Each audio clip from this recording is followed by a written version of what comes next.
how Mouse ruined comics. Okay. All right, 30 seconds. Your 30 seconds are up. No more boomer music.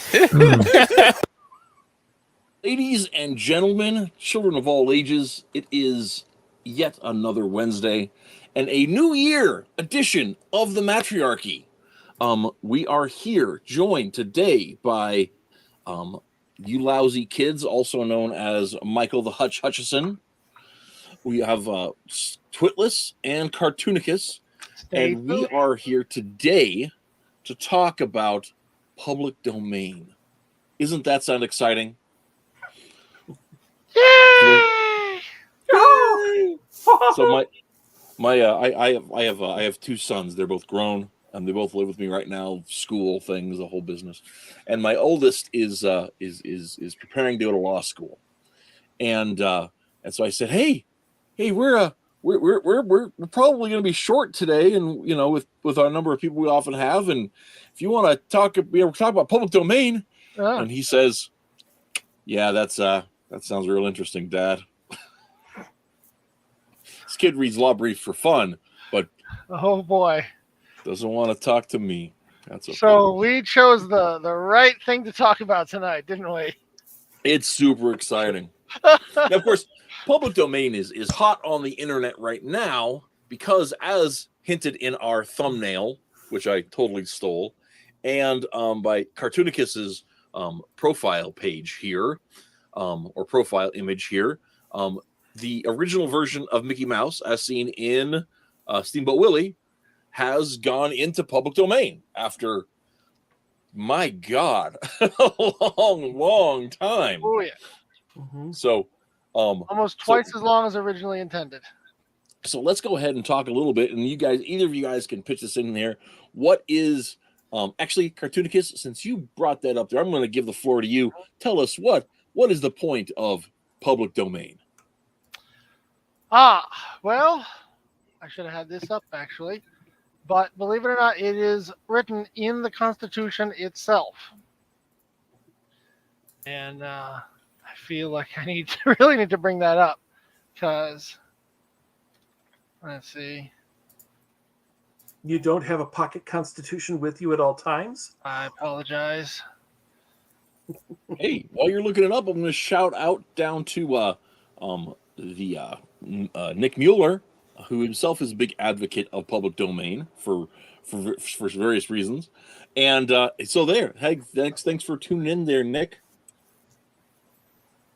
Hey, is that who the Ravens Loft is? Is that who Ravens Loft is? Okay. Yep, that is who that is. In fact, Nick, if you've got a couple minutes, feel free to jump on in. I can shoot you the link if you want. He probably doesn't have that much time. He's probably just listening for 5 minutes before his children try to stage an uprising. It's getting all January 6th. He'll be gone just as we start talking about it. Could I talk while we're waiting for him to find it? Yes. If it's going to take a moment, that's all right. I just wanted to say that I was kind of inspired to join this because of a Dave Cullen show YouTube video. It was about 8 minutes long. It said, "It's about time." And it was about Mickey Mouse becoming public domain, but it's mainly about how the companies have been forcing the extension of public domain to be from half a century on to almost a century. It's now 95 years. And if it were not for that, what I'd like to talk about is the fact that Star Trek and the Fantastic Four and Elongated Man, my favorite character that I would love to have written, would all be public domain by now. So... the fact that I said writing probably means I shouldn't be writing it, but you know what I mean.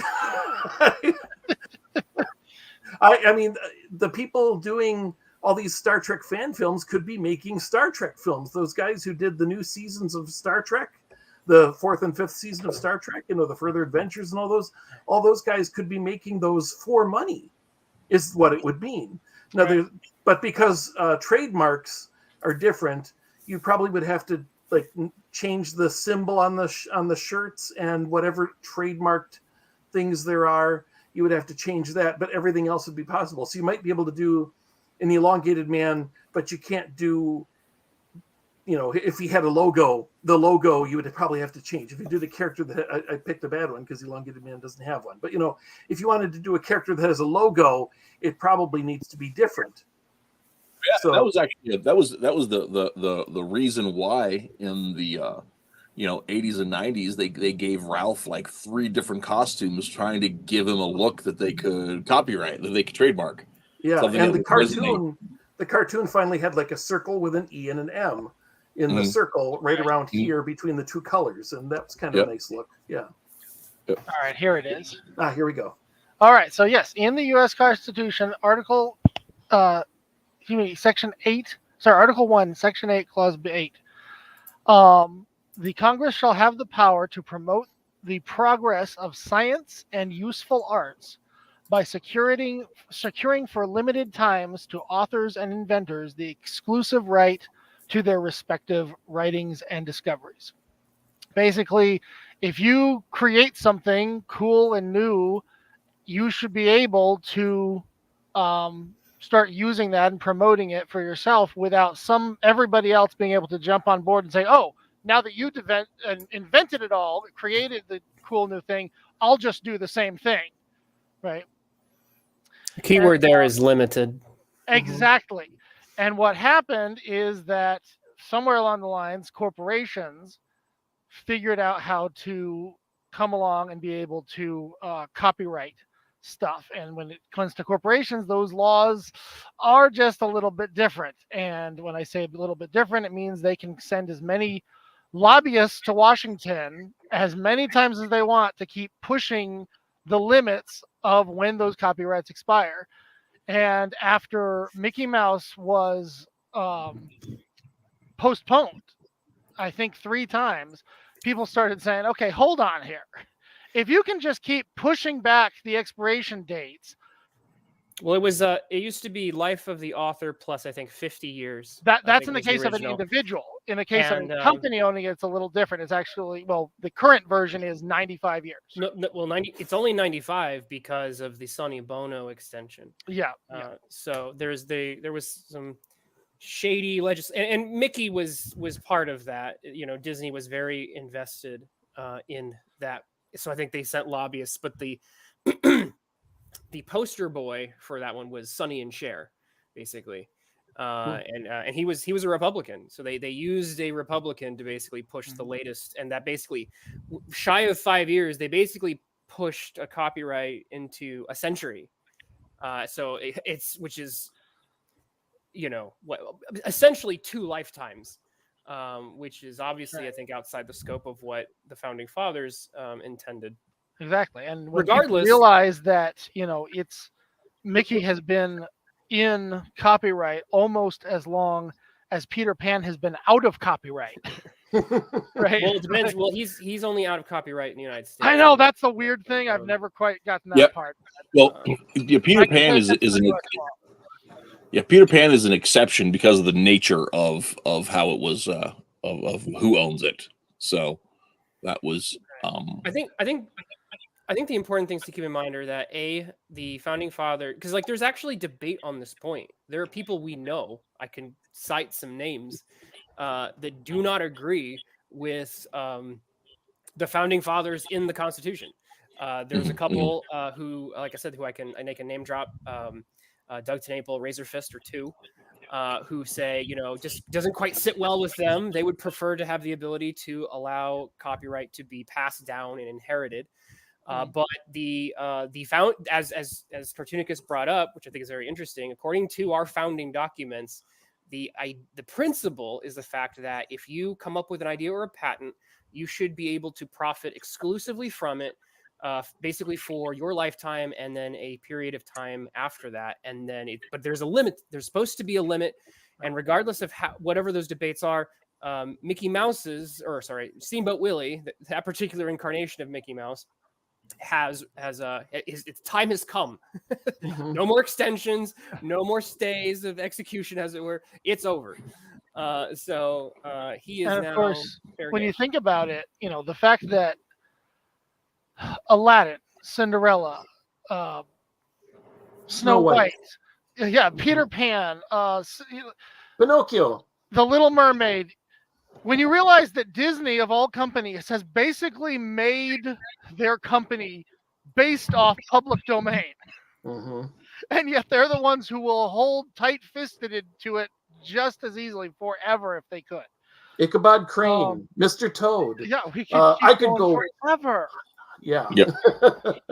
So I mean, it took till 1996 before they actually made something original, and even that was based off Hamlet.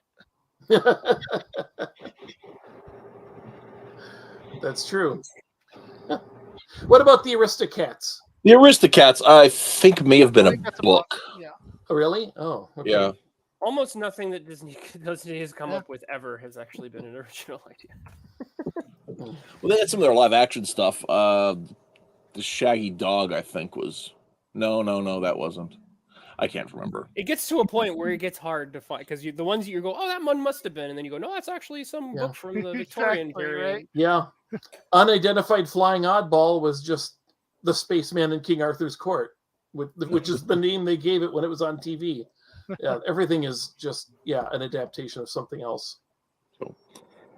So and I definitely can see the sense, like the argument behind the idea of preservation of public domain. In fact, Razorfist has gone so far to say public domain should not exist. And he's an idiot for many reasons, and that's one of them. I like a lot of Razor's takes. That one I used to like Razor's takes until I realized he was a heartless shill and a dishonest son of a bitch, and I don't care for him. So, I do have to agree though that his particular take on public domain is one I vehemently disagree with, and it doesn't make any sense. He usually his reasoning is not sound. Okay, his reasoning is not sound. His reasoning is based on this idea that people are good and they're not, and they won't take care of things. His view is the opposite. His view is that that the public domain results, and I think he cites in the recent video I saw, he cited The Wizard of Oz, and he basically says that the public domain is going to just vandalize the work. And if you allow, and I think the way he sees it, because he's very much that sort of Ayn Rand kind of person, the idea that it goes from the sweat of your brow, as it were, to the communal pot is that smacks of communism to him and people who think like him. And I'm not saying he's right. I'm just saying that Ayn Rand's reasoning only works if you assume that people are good, or at least that you are good. Wait, what? Well, the assumption is that everyone else is bad. Right. That's actually what I was going to say. Is that Ayn Rand possessed the idea that she is moral while others are not.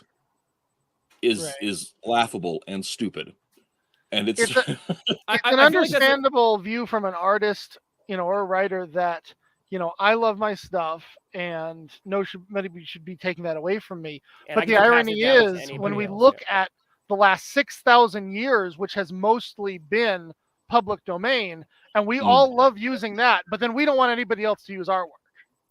So here's okay. Before I get in, I interrupted you enough to listen. I want you to finish what you're saying because I know you're in the middle of the phone. I did want to finish because here I think I also disagree with this idea, but I have to be able to answer the argument, which is, look at the vandalism, right? So, and if we and then of course what we see right now is the second that Steamboat Willie has been unleashed. Right. There's been like 4 horror movies announced. At least I think 2 or 3. I've seen a shooter game that just came out. Right. So the idea there is that that is our that's evidence to this point about how the public domain is an ass. Here's my counter to that, which is the fact that it's like, oh no, look at all the horrible things they're gonna make with Mickey, and it's like they've made Mickey Mouse porn since forever. Right. Parody and satire has always been able to vandalize your work. I also want to point out, though, how Disney has been vandalizing their own work for the past 10, 15 years. Please, don't step on my lines here, man. So that's my first point. The first point is the fact that this idea that like copyright protection is actually a protection in a way is kind of like laughable to me, because you just click on the internet and like before Mickey Mouse was released or Steamboat Willie was released, there was plenty of objectionable things you could see. Right. The only difference here is the fact that you can now compete. Your work with Mickey Mouse or Steamboat Willie can compete with Disney's. And in my mind, from a free market perspective, I cannot see the downside to that. Now, obviously, there's going to be a lightning rod of a trend where there's going to be a bunch of how can we do the opposite? The Asylum, for example, they're all going to make their Mickey Mouse horror movies. But then what's going to happen is that the best maker of a Steamboat Willie type property is going to be, if we believe in the free market, they're going to do the best with that. And that's kind of the way I think that it's supposed to work, right? The idea that one person gets to hold on to it forever is against the founding fathers' ideas, which again, I think public domain was basically another check and balance to prevent from intellectual properties from over concentrating into the pockets of the few and never being able to budge. Because if you look at it, Disney would just collect more and more and more over time, and then they'd never let it go. And it gets so bad that it gets harder and harder and harder to actually make original work after a certain point, because you make something, you think it's original, but then Disney digs into its vault and says, well, actually, this is too similar to something that we made, 200 years ago. It's the Captain Marvel Superman thing. Right, exactly. Yeah. So, which is funny because they made a hospital about superheroes without Googling the hospital for superheroes, of which mine was the #1 result whenever you Google that. And they made Mighty Med, and I'd made Metro Med for years. It's like, they always seem to have some way to fight whatever they want. I mean, to be a little conspiratorial about it, I don't necessarily think that was like an unintentional thing. I mean, there were things, and I don't know if you ever picked up on this, Hutch, but there were things that I put in my travel articles that John Wells and I researched together and that I wrote up, where I made up stuff to fill the gaps that ended up in DC Comics, right? Stuff that I invented ended up in Hawkman. Stuff that I invented ended up in Aquaman, and that there wasn't the precedence for that. I needed something to fill the gap in, so I invented a thing, and it got used. Even so. Yeah, I know of something similar, but I won't talk about it here. But yeah, there's there's something that I came up with on my own website about Elongated Man, about where does he get his money, that I think Scott Beatty unintentionally used that when I said that maybe Sue Dibney writes books, and he wrote a story where Sue Dibney's writing a book, and I'm like, oh really?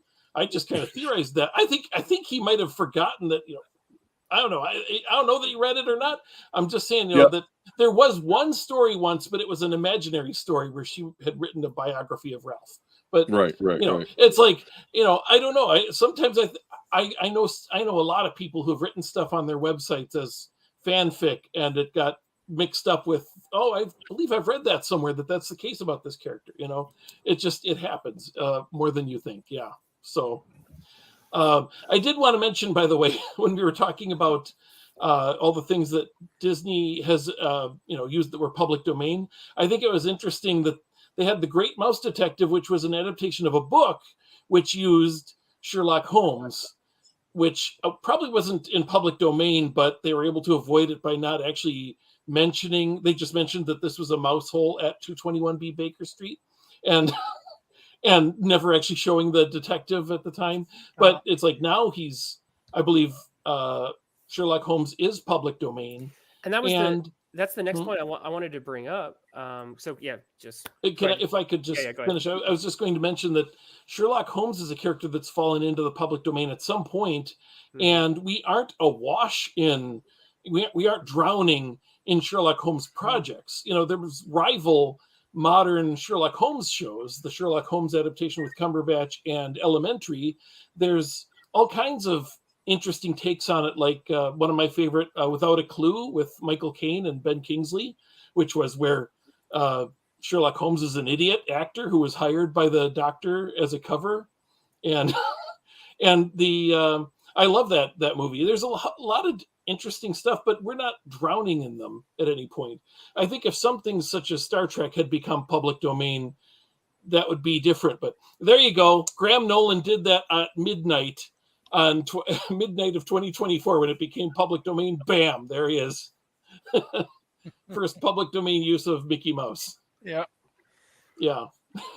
So the point, Hutch, that you just brought up is exactly another counter to Razorfists and others who really are upset at the idea of public domain, which is the fact that Sherlock, if public domain just results in vandalism, then why is it that characters like Sherlock Holmes, King Arthur, and other characters who are in the common pot have just as many good works that are amazing as we can say are, schlocky. It's a mix, right? And it's not like, oh my gosh, King Arthur's is shouldn't be publicly available, or Sherlock Holmes shouldn't be publicly available to make stories out of. Yeah, there's going to be garbage, there's going to be trash, but you can always go back to the original works if you want those. And secondly, if you're not happy with the current status of Sherlock Holmes entertainment, well, by golly, you can make your own and try to sell it to an audience, and that's what the public domain enables you to do, and that's why I like the founding fathers' intent, which is to allow for a limited profiting, exclusive profiting from those ideas. It's only fair that if you come up with a very successful property that's original, that you get to have exclusive rights to it for your lifetime. And the fact that it doesn't end the minute you're dead, the fact they give you a little wiggle room after that is, I think, totally fine. I think we've completely missed the boat on what that is by adding essentially a century after that. It's kind of insane. But the idea that copyright, and the final point that's being brought up right now by people like Razorfist and company, which I do think merits discussion. I think there's a lot. I think he's got a lot more. His points are a lot more valid here. Is he basically brings up the fact that a lot of people are misunderstanding, and I'm not claiming to be an expert, but he's claiming that people are misunderstanding the nuances between copyright and trademark, and that is a fair point to raise because it is quite, I think, ambiguous for a lot of people who are not law experts. Where the line is between copyright and trademark, and how one is being abused to protect the other. How the big companies abuse trademark to enforce copyright, and that doesn't mean that copyright is wrong. It means that trademark abuse is real and needs to be addressed. Because if you take the idea of a trademark, which is not supposed to protect individual works and such, and you just say that's my trademark, it's my trademark, and you end run the intent of copyright by just beating people over the head with trademark, then there's a real need for an addressing of that problem, but it doesn't mean that copyright itself is an evil. So I think that's a fair point that merits its own discussion. Well, I think I heard that there have already been some major courts that have warned the companies, if you think that you're just going to use trademark as a way of getting around copyright, don't do it. Well, they have though. Like it. That's the problem, is they already have. So we already have some test cases here. What I'm hoping for, I'm hoping that Mickey Steamboat Willie provides the lightning rod to maybe move things along. Mm-hmm. But if you look at characters like our pulp characters, Conan is probably one of Conan and Cthulhu are two very important cases where people who own the trademarks to those brands essentially prevent you from, like, technically you can use Conan in a work freely, but if you slap Conan anywhere near your title, you get slapped by whoever owns the copyright to Conan, and that's. And I know that's the case. Yeah. I'm just saying there were courts saying, like, don't push this, guys. That's a situation that we run into with Zorro too. Zorro's in the public domain and has been for 5 or 6 years, but the Zorro as a trademark is still being protected by the Zorro Corporation, and so you can use Zorro in your work. You can even call a book "The Curse of Capistrano Returns" or something like that. And there have been several works that have done that thing with it.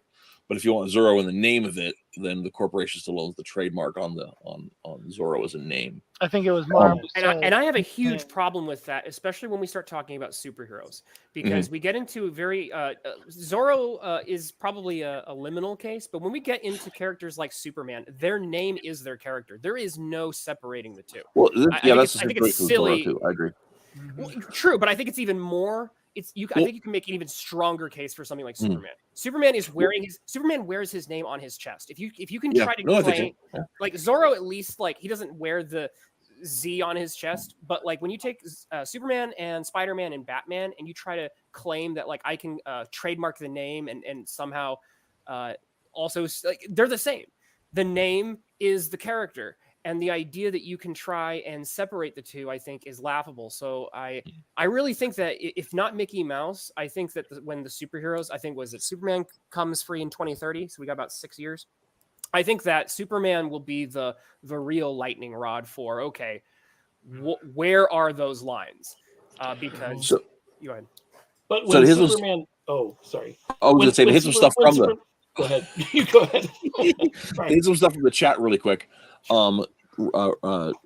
Nick says when Sherlock went in the public domain last year, sort of. Sherlock is a character that's been in the public domain for about 20 years, but the last published works with Holmes in them were in 27, and so now all of his books are in the public domain as well, and anything that those books introduced.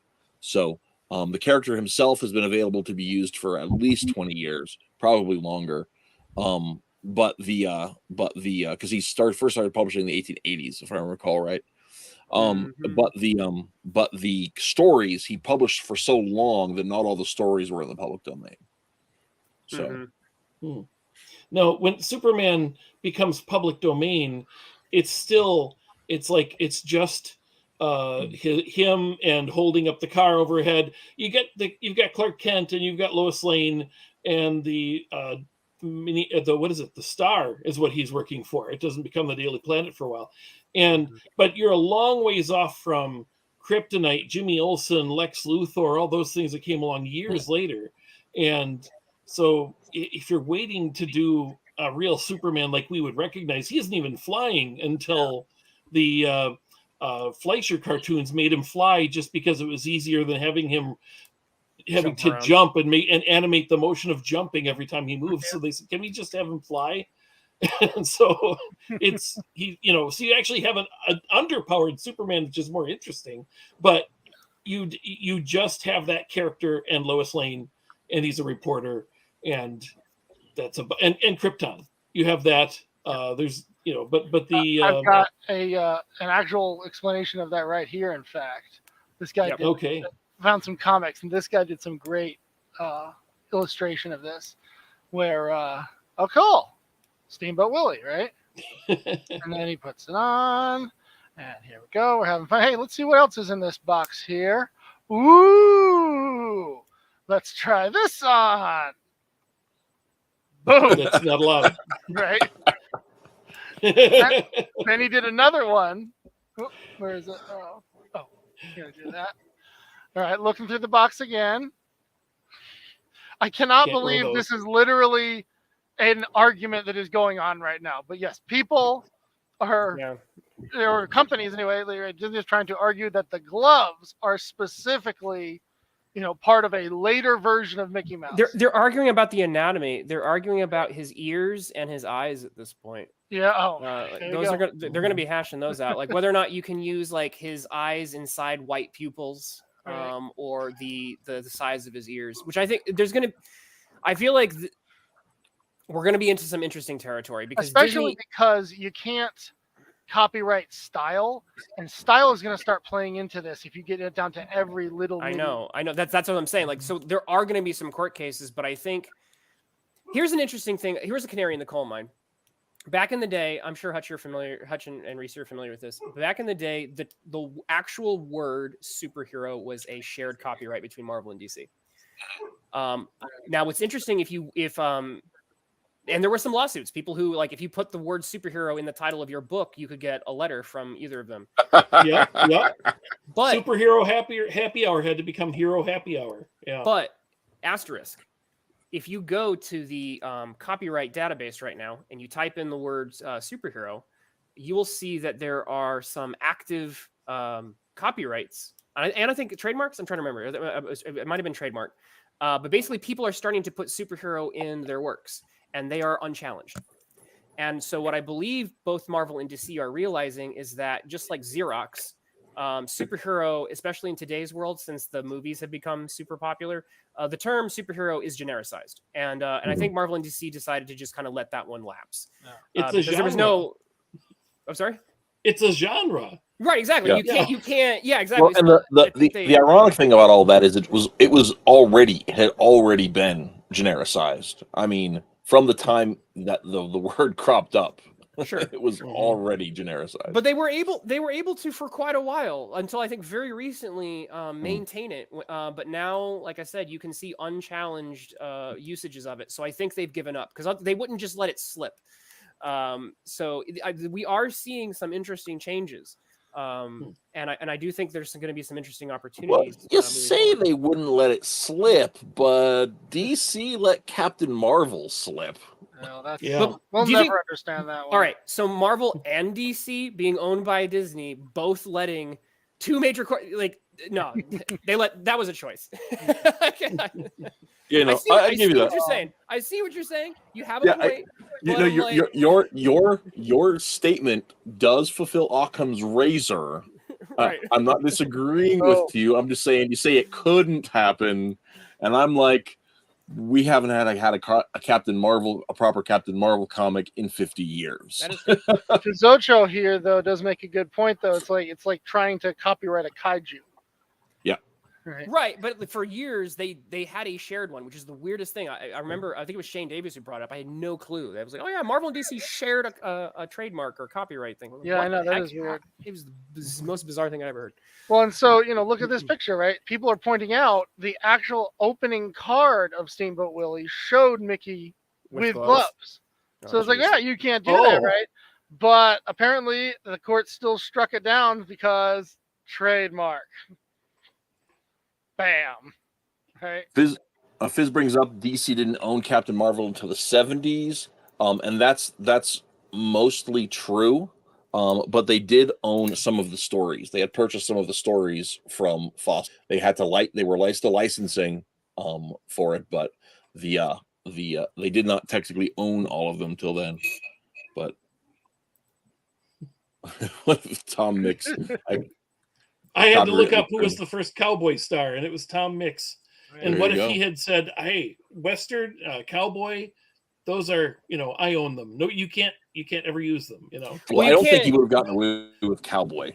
You can't copyright. Okay, so it must have been trademark because you actually can't copyright words.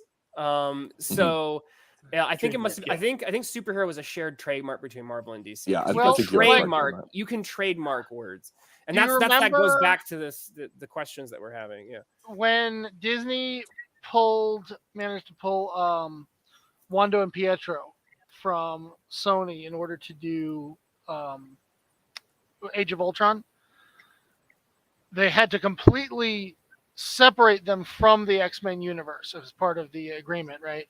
They weren't even allowed to use the word mutant anywhere in the movie. Even if it was separate from them. They just had no use of the word mutant, period. I seriously doubt that mutant is trademarked. I think that because it happens to be connected to X-Men and X-Men is copyrighted, that was enough for them to just say, forget that actually, I think, had more to do with an agreement to not violate the contract that they had with Sony. Yes, I totally get that. Yeah. But the fact that they can back that up. Not Sony, it was Fox. It was Fox, not Sony. Oh, yes, I'm sorry. You're right. Yeah, no, that's fine. I just remember I didn't remember you said Sony. I remembered that I was saying it wrong. I forgot Fox was once a part of this. Well, yeah. Well, and now they still are because Disney bought Fox. Right. So I know the irony. Yeah. Right. Yeah. So I think actually I polling the panel here. Do you see the how are you feeling? What's your current attitude towards the public domain, specifically for Steamboat Willie? Are we getting good vibes from this? Are we in the camp of, oh my gosh, get ready for all the swill, wish it didn't happen? There are people who are just simply bemoaning the fact that they love Mickey and they don't want to see all these crap pieces of media we're about to get. And I can empathize with that. Well, I can't. Well, they had the killer Winnie the Pooh movie that came out as soon as Winnie the Pooh was, in the public domain. They had the killer Winnie the Pooh. Right. So right away, that just puts a bad taste in everyone's mouth. It's like this is the garbage you get when these go into public domain. It's like except here's the problem that I have with it. And I have no sympathy for that point of view. I think it's absolutely stupid. It's ignorant. Mm-hmm. I have no respect for that point of view because there is nothing that porn artists on 4chan are going to do to Mickey Mouse that Disney has not already done to Mickey Mouse. So if you're like, Wait, I can't what? believe all the smut, you have not been paying attention to mass media for the last 50 years, and you should just stop watching movies and start reading They don't old do public domain books. They don't do That's it. they don't do smut of Mickey though. That was the Air Pirates, and that was they took him to court for that. Yeah, Which, no. by But I the mean, way, like, we can now get legal air pirates right now, which you're right, some but, people have started. But now. what I'm saying is like everything that they do is equally as bad. Like everything that they've done, from the transifying of Gonzo to the travesty that was Frozen as a film as a whole, to the friggin' what they've done with Star Wars, what they've done with Marvel, all of it. It's such utter garbage. It's anti-human, anti-dignity crap that Okay, so Disney should die on the vine. if I can concede that point, but also give if I can also speak for Hutch's point, I think that's valid. But if we just consider Mickey and the fact that in the minds of many, Mickey is a pure property, regardless, and he's beloved, there is a very sickened feeling that many people have had towards. Because I agree, I no one hates Disney more than me. But that being said, Mickey has often been the spot of purity that exists in Disney's over, that they've allowed to remain about as pure as they can. And maybe it's just the fact that Walt was a better person, and that's just a little twinkle of light that exists in the darkness there. And for people who look at Mickey and just Mickey, and there are people who do, he is the bloody logo of their entire corporation. There is something that turns their stomachs to see this. And I think that's perfectly fair for people to feel that way.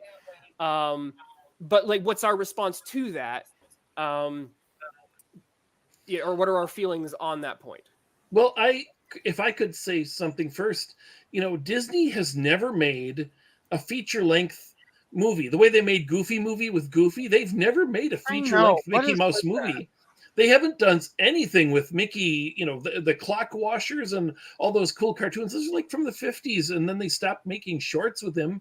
Yeah. And they use him all the time as a representative of the company. But what have they done with him?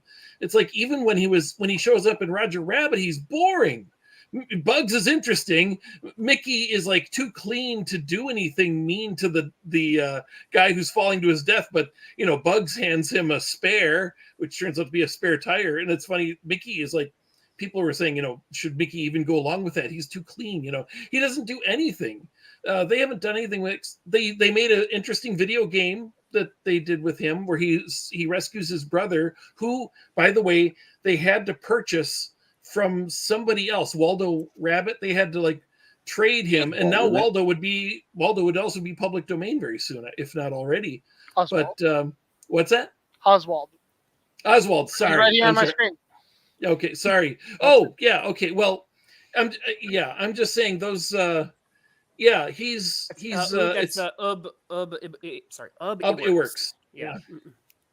But they should. Nobody's made a movie, so maybe as these elements, maybe not Steamboat Willie, but as we go along a few years and Mickey starts looking like Mickey that we all know, maybe somebody who's not Disney will make a good cartoon with him, which Disney is not doing. So there is that. And that goes back to what I was saying about Star Trek. It's like Star Trek isn't making good Star Trek, but other people are making good Star Trek, and they can't charge for it. If Star Trek had been allowed to fall into the public domain after 50 years, maybe, the people making Star Trek, maybe even the Orville could just be Star Trek.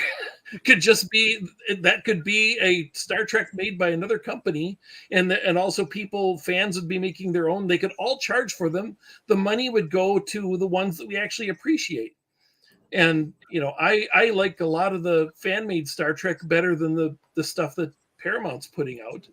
And so the attention and the money, if we were allowed to freely compete, would go to the people who are doing it up. If Superman ever was really allowed to, if I could ever actually make a Superman of my own that had the Fortress of Solitude and all the stuff from the 50s that I liked, if that had been allowed to fall into the public domain by now, I could be doing Superman comics, and DC could be doing Superman comics, and maybe people would be going, I prefer Hutch's take on Superman over what DC is doing. A lot of people wouldn't, but I'm just saying, I read their take on Superman where he's married, he's got a kid already. I don't like it. I want to go back to when Lois Lane didn't know who he was, and I want to make a comic that shows how that's workable. And you could read mine if that's what you're looking for in Superman. You could read other people's Superman, if we were all allowed to have it in public domain. But that's not going to happen for a long time because of the corporations pushing it out. I've talked enough. Go ahead, somebody else. Wow, this is one bold comic. I haven't read it. I was talking. This was Doug TenNapel trolling. Oh, okay. Oh, really? Yeah. Oh, I saw it. See it It's now. pretty funny. And Bob Iger, oh brother. By the way, Doug's one of the ones who believes in passing down. He's actually not a huge fan of public domain, but he's not above a good troll, which is fine. And so one of my big issues with the idea of public domain as a whole, as far as like how people can't even be on board with it, is I don't think that there is a lot of intellectual support for intellectual property at all, right? Because once somebody else has absorbed art, it's in their head, and you don't have the right to own what's in somebody else's head. That's unjust. So I think that when it comes to the idea, I think that we should treat intellectual property the same way we treat scholarship: citation, citation, citation, and that's it. If you want to make money, you sell a product. You get you give somebody a product or service, and that's where it ends. I don't think it makes any sense to be able to own an idea. Right. That's quite a radical take. I understand the merit before, but I don't think it is, when you understand how things, you can't really justly universally enforce the idea that you can own part of somebody else's consciousness, part of somebody else's life. I don't know if I agree with that, but it's an interesting point. Now, I think for practical reasons, a decent bridge there is the idea of the lifetime of the creator, plus a few years, whatever. Basically what the founding fathers came up with. Right, yeah, exactly. What the founding fathers said, that is a workable, if not completely logically consistent, it's a workable compromise, that allows your work to have some weight, because it takes a while for you to take your idea and turn it into something, right? That makes sense.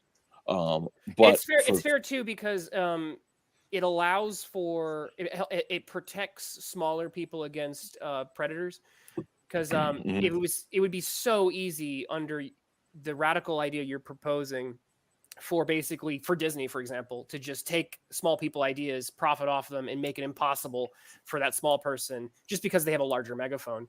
The fact that there are some protections in a practical way allow for smaller people to make an honest swing of things, right? And it gives them time to turn a kernel of an idea into something, right? And I understand that from a practical perspective. Okay, but you still don't get to own what's inside of somebody else's head, right? So here's a really good example that I'm getting to back up what I'm saying. So years and years and years ago, I used to write for a little website called Fanzine, right? And one of my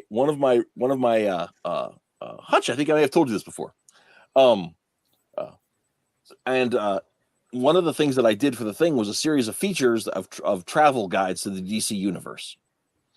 And so I had, if you're going to go visit Midway City, where the Hawks are from, what do you want to see? If you're going to travel to Blue Valley, Nebraska, where can you get a burger?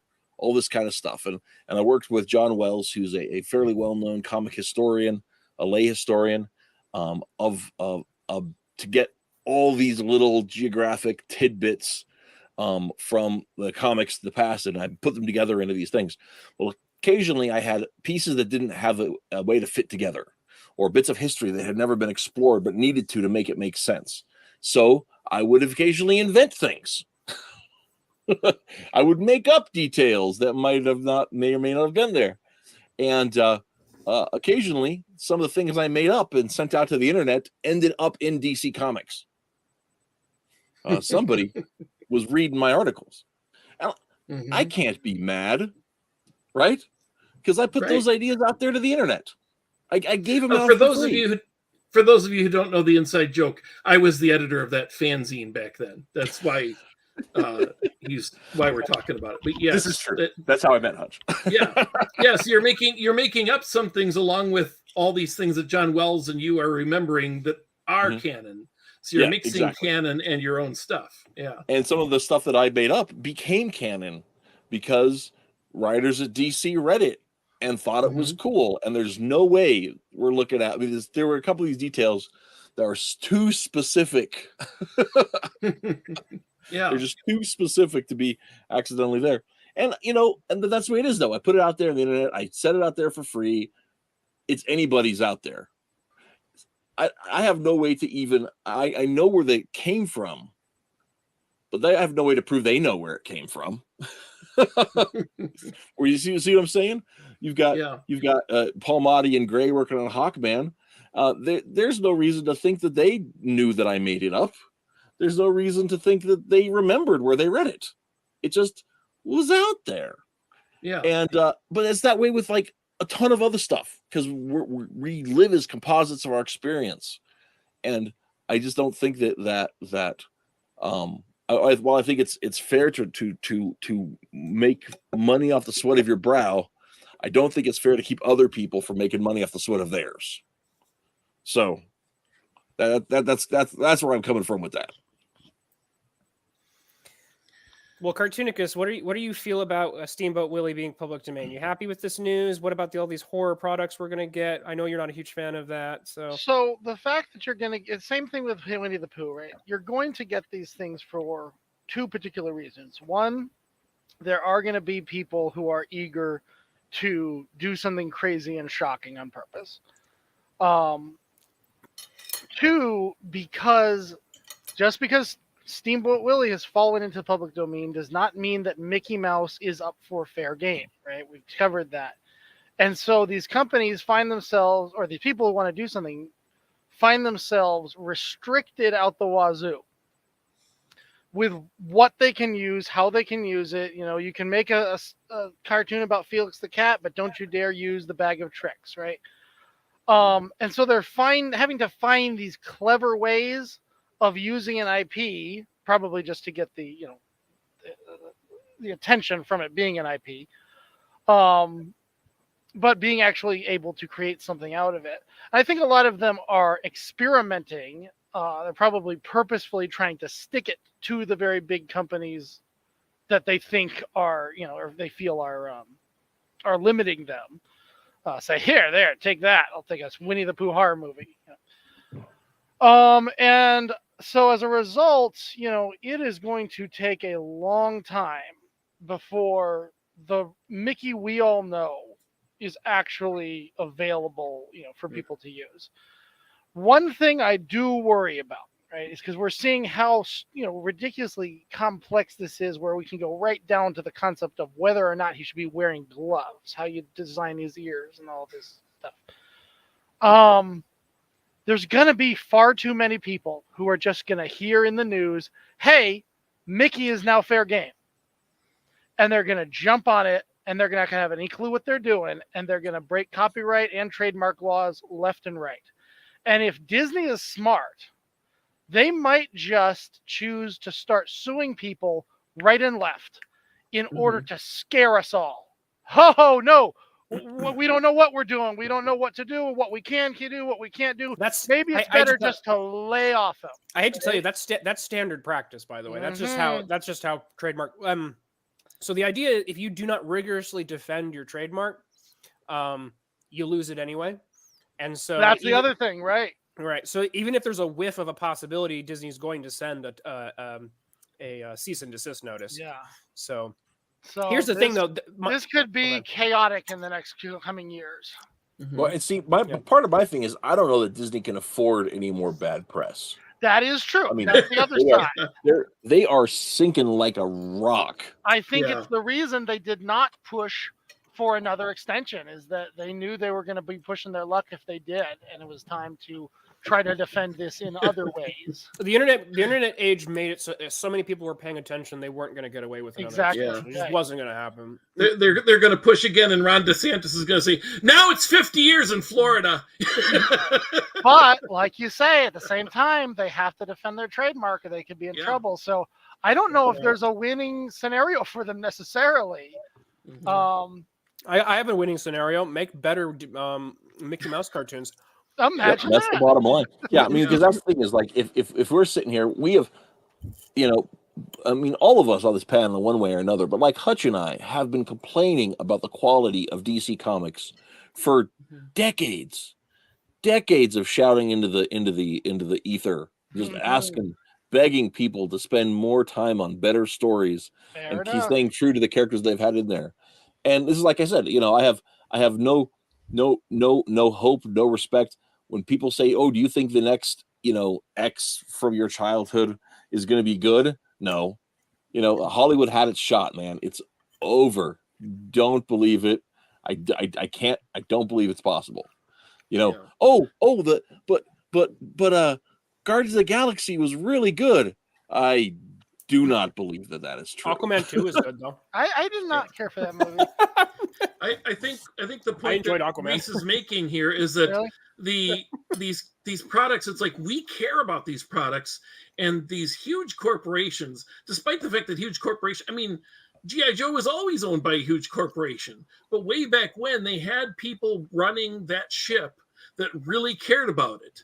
And then after, it's like they make a movie, they don't even get the guys who made the show, who wrote the show, say, hey, what can we do to make this movie something appreciated by the people who love the old show? They're more like, we own this, turn it into a movie, and, change all the race of everybody in there, and make this guy who wasn't big, make him somebody else, get rid of this guy. And, when people go watch G.I. Joe, it's like, it's unrecognizable. And it's like, where's the thing I loved, It's like, and if G.I. Joe was public domain, somebody out there would be making a G.I. Joe movie that actually was loved by people. Somebody who actually cared about it could make it. But I'm not saying it's public domain because it's from the 80s, but you know what I mean. I'm just saying all these products, we care about them, and we don't see them being served by the people who own them anymore, who And just you view them gotta as a know chance. that's what these companies are probably terrified of. Is that once they do get into other people's hands, they will lose control of them completely, purely because the public may be able to do so much a better job that they can, that people will stop caring. Yeah. Well, and here's the thing that I don't understand is if that's a real fear, because I'm not convinced that they're that aware of themselves. I don't think they have the faintest clue about that situation. I think that they're so detached from truth, they have no concept of understanding this. But let's imagine that they do. Let's assume your argument. Then why don't they just make better stuff? I mean, it's simple. You're just make better stuff. Don't worry if somebody else is going to make good stuff. Just make good stuff. Here's the thing: Disney has been needing to make better stuff forever now, and instead they just keep buying out other companies and telling them, "Here, you're good at making stuff. Make us money for the next 20 years." So I don't know. We do have a question from the chat that has been repeated a couple times. Well, been referenced a couple times. Fizz is working on his own take on Steamboat Willie. It says Willie Pete is going to kill in this story, and I'm thinking it up right now, although that's not really a subversion of anything. Or is Willie Pete actually killing a subversion of anything? Genuine question. All that Pete does in you see, trademark and copyright are two different things. And when I watched Steamboat Willie for the first time in full when it was made legal, Corridor posted it, and I was on YouTube, and I watched it, and it's like, it's a bunch of animal abuse, and all it is that I'm showing off that everything is synchronized with sound. That they go whack whack whack whack and sync, and it's like that's something new because they didn't have that in movies until right around then. They did that with the jazz singer, and then here's the first cartoon where everything they're doing is in sync with the soundtrack, which is kind of like, you get a 3D movie and you go woo woo, tech demo. Woo, woo, that's all it is for 6 minutes. Is look, this is in sync with the sound, and now I crank this this goat's tail and he plays music. And, But you have to remember that back Yeah. then, that was just eye-popping for people. This was I know it magical is, this could be but it's happening not on a screen. story. It's not a story. Yeah. That's what And animation all that's- was. And all that's public is the story. So what are you going to do with that story of? Oh yeah, I totally get what you mean by that. Yeah. So I guess that then what we're saying is it wouldn't necessarily be a subversion because there's not enough to conflict with. Although it is a drastic shift in tone when you have animal abuse moving into killing, even if it's killing of people. I'd call that it- is significantly darker. I would call it tonal subversion at the very least. There you go. Mhm. Now There you here's go. what's in. People know that Steamboat Willie is not Mickey's first film. Right. Right. First, I have a feel I just threw Reese off there. Well, I knew he'd been in promotional materials and stuff prior to that, but I didn't know there was an actual movie. No. The very first film was called Plain Crazy. I think I've seen that. But I wasn't he thought called for- Mortimer? No. He never actually got that. Okay.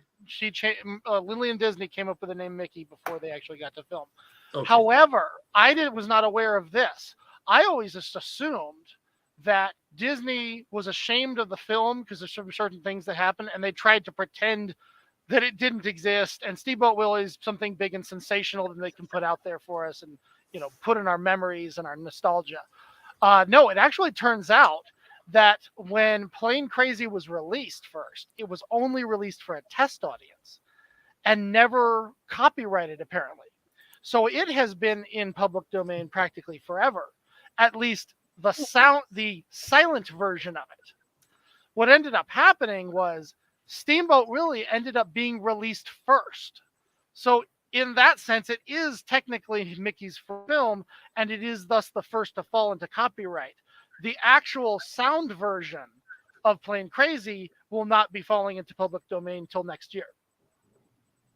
Now, Plain Crazy, Mickey is flying, and he's also making a lot of aggressive passes at Minnie. That's what Is I that the assumed they uncomfortable? didn't like. Yeah. Mm. It's clear that he was still working the character out. He had not gotten away from the Oswald, troublemaker character that he had been writing before. And you're like, oh my gosh, this is Mickey I'm watching? What is going on? I'm sure that I've seen that somewhere in my life. Oh, you though. can It find sounds it so on familiar. YouTube. It's all over the place. Yeah. Because it's. Well, This is something I'm I meant talking to before ask YouTube. about. I'm talking about like. Oh. I'm talking like Small Reese in the '80s. I think he's. I don't know. Here's something There I've is always wanted. another fairly famous Mickey cartoon in black and white about a plane, but it's a totally different one that came many years later. So I don't know if you might be confused with that. Here's something you could probably answer for me. All the Terry Toons and that live action, not live action, what do you call it? The rotoscoped Gulliver movie and the Superman cartoons and the old Popeye cartoons. It's like, remember how you could find like DVDs for $1 that had just 100 cartoons, and it's like those I have some of cartoons. Those cartoons are like public domain, but Popeye and Superman are not public domain. Yeah, because the companies did the same thing, right? So what does that mean? I mean, are they? They did the same thing that Disney did, holding on to these forever and constantly getting the laws changed. And Yeah. Disney wasn't the only one sending lobbyists to Washington. All these big companies have been doing that forever. So you can't make a cartoon based on the Fleischer Superman cartoons, even though you can. I mean, seemingly, they're not under copyright protection, right? Or are they? That I couldn't say, but the character of Superman is still going to be copyrighted. Right. Right. Yeah. No. I think often it might just be the case of knowledge and whether someone is willing to risk it, as well as is it even going to make the money in the first place? So would I risk it? Ravensloft is bringing up some interesting points. The fact that you have we're not just dealing with copyright and trademark, we're dealing with different types of rights that can be sold. And so if certain rights are sold, that adds another wrinkle, obviously, to the situation. This is the situation we have right now where technically Spider-Man and the rights to Spider-Man in film are owned by Sony. And there's a whole That's right. kerfuffle with he's technically part of the MCU, but he's also part of his Sony universe thing, and the rights are very contractually complicated. So that's another layer to this. What annoys me is when a company can manage to get the film rights to something that has already been in the public domain. That is weird. Well, I think because that has to do with a specific version of it, right? So, like, when you're dealing with like Walt Disney's Little Mermaid, as opposed to like the Little Mermaid in general, it's like that's why whenever Disney does a new movie, there's always the knockoff version that's available direct to VHS or DVD. The Asylum always. The Asylum makes every major blockbuster into their own thing. Busters. And they put the name, Mockbusters. They get the name as Revengers. close as possible. Yeah, And then there's animated studios, the King of the Beasts. At the same time, Lion King hits stores. And it's just there's a lion wearing a crown, and he looks nothing like Mufasa. But don't forget anything that North Korea ever puts out. Well, now you're dealing with countries that aren't going to respect. Yeah. Like that's a whole other thing. China does not. I was in China and I saw blatant copyright and trademark I remember that violations. So the funny thing is that all the conversations we're having only really work in nations that play friendly with the United States. True. Okay, so here's the question then.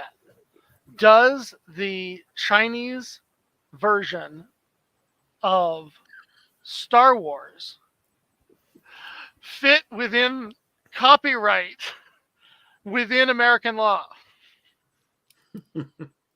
See, what's interesting is the fact that because the United States wants to be on good economic terms with a lot of countries across the world, is I think what ends up happening is it's kind of it's much easier, I think, for people to protect copyright here than it is for us to enforce ours over there.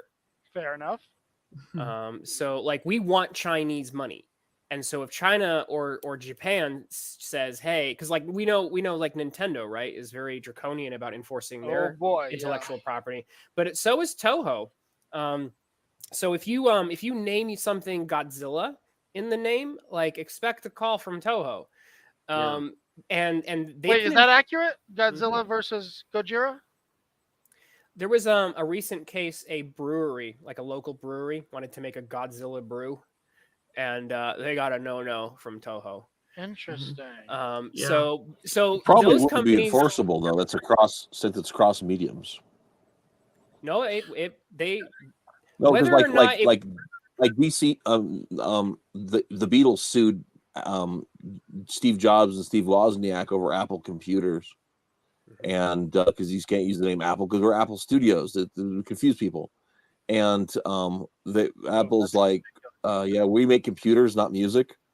And so the courts are just like, those are two different mediums. It doesn't cross over like that. That's not even the same thing. For a generic term like Apple, that would make sense, but Godzilla is very specifically. Yeah. Right. But what I'm saying is like, then, this side story, because the next chapter, several years later, when Apple went into making, selling music on the iTunes store, Apple Records refused to do business with them for like 5 years. That's so there were no Beatles records that you could get for your iPod. Yeah, that's funny. I like that. I like that. As if anybody knows what Apple Studios is. Right? Yeah. Nobody even knows. They're almost the number of people even are aware of the Beatles anymore is shrinking so far. It's surprising. Yeah, but back in the 70s. Sandy Frank had the rights to Godzilla and just put that everywhere. That's why it was like very cheap and all the Godzilla movies were just, filling up the late nights. And Mystery Science Theater had all these Godzillas in their early episodes. And now they aren't allowed to put them in their collections of all their episodes. And they did get one. They thought they had it negotiated. And then they had to tell everybody, take out that disc and and we'll trust you'll throw it away and not resell it to anybody, and we'll send you the giant Gila monster in its place. And they had, because Godzilla was like, they just had they can't negotiate it. It's fought so hard for Why it. not just and they that wouldn't. one part out, and because it's so cheap for them to do, create any of these segments, just create another segment and throw it in there. That's not so easy. Yeah. For them, they got just little silhouettes on a screen. They just watch a movie. You should see the behind the scenes. Like there a lot more goes into that than you might first think. Yeah, it's a full scale shadow puppet show. I mean, it's very complex. Yeah, it's actually quite, because they have to. I remember seeing some of the behind the scenes, and so they have, first off, it's heavy in prop work, and so they generate a bunch of prop work and skits that are specifically tailored for the segment. Then they watch the movie like 2 or 3 times, and then they create a script that has to synchronize with the actual script, because they're not ad-libbing as that much. But the point is, they're doing that already. Why not just make a couple extras for a different product? Anyway, I'm not sure it's worth doing. I mean, the point is that they can't do their Godzilla. If they'd known this would be a problem, they would have never done Godzilla in the first place. But back when they were starting, that was in the days of Godzilla is late night and cheap, and you can just get it from Sandy Frank. And then, Toho Studios was like, no Godzilla, And Godzilla is to be respected, not silly, although they made a lot of silly stuff for a while. And so you're making fun of Godzilla. He's sitting down on a mountain, and they're making poop sounds because it looks like he's going to the bathroom, and they're just they're making fun of Godzilla. I think Japan is fine making fun of their own stuff, but heaven forbid anybody else do it. Yeah. And speaking of the cross-culture stuff, back in the 70s, India and a lot of other countries just grabbed Spider-Man and made Spider-Man movies without any licensing whatsoever. And one movie even took footage from Star Wars and used the space footage from Star Wars in their own movie for something else, just blatantly. It's all a matter of what you respect copyright-wise. Go ahead. And sometimes it's even how it works. Like I know it from the Mystery Science episode, but the Space Mutiny, all the special effects scenes for Space Mutiny were cutting room floor things from Battlestar Galactica. Oh, that's right. So like all the ships flying and space shitting and rockets, all the space fighting and docking scenes were all stuff that had been cut from Battlestar Galactica, because they bought just like this massive palette of cutting room floor stuff. And so they made that's why it's just cut to stock footage of it. Yeah, I did not know that. I didn't know that's how they got to include it in Space Mutiny. Okay. Godzilla, because that's where some stock, not a lot, but some stock footage, that's the origin of it. Is stuff that just they didn't want to use because every inch of film is potentially valuable, so they actually would sell it. Well, let's bring it back to public domain. There's one thing I want to bring up, which actually made me, because I used to be a big public domain fan, and I still am, I think. But there was one thing that occurred to me that kind of stuck in my craw, and it made me actually rethink my position just a little bit. And not enough to me to change my mind, but enough for me to go, huh. And it's this. Because it's something that Matt Krotz, I think, had kind of brought up. When you say public domain fan, are you saying like the people who believe there should be no copyrights whatsoever? No, a believer in the idea of the public domain, as opposed to people who do not, like some of the ones we've discussed. Okay. And so I'm very much team public domain is a good thing. However, there was something that did make me pause and reevaluate a little bit of at least how I feel about it. And Matt Krotz had brought this up a little bit about how he's a big believer in the kind of public domain, and the idea that, all these superheroes in American, whether or not you see them as American myths or whatever, they are, they belong to us as a country, and we should be able to make and even make money off it. And that's a really, inspiring idea, until it occurs to me that if I can just make a Superman story and Superman is the most popular superhero, or one of the most popular superheroes, why would I bother spending all the work and effort coming up with my own intellectual property and risking my money, my time to make something like Omega Girl? And the fact of the matter is that, art from adversity, art from difficulty, art from having to wrestle with my own mind, my own thoughts, and my own labor to make something. And I will say that as a byproduct of an increasing amount, and this, what's interesting is it's been brought up, the fact that a lot of mass media culture that we all enmesh ourselves in was made in the pre-World War II era. So a lot of it generated in that moment, which means that a lot of it will start to unlock at the same time. So when we look at the calendar within the next 50 years or so, what does this do? What impact will this have on the creativity of our nation, when instead of having to sit there and wrestle for days about what powers do I give my original superhero character? What name do I give my superhero character? As opposed to just, I can just use Batman. So this is, like I said, it made me rethink. It made me rethink my idea, my feeling towards this, because I'm like, you know what? There's another side to this coin, and it's not necessarily a good side. Will this make creators lazier? Will this stifle some elements of creativity? I think I'm a little worried. I feel like I guarantee it will not. I feel like there are two types of writers, and there what's been created before and those who don't.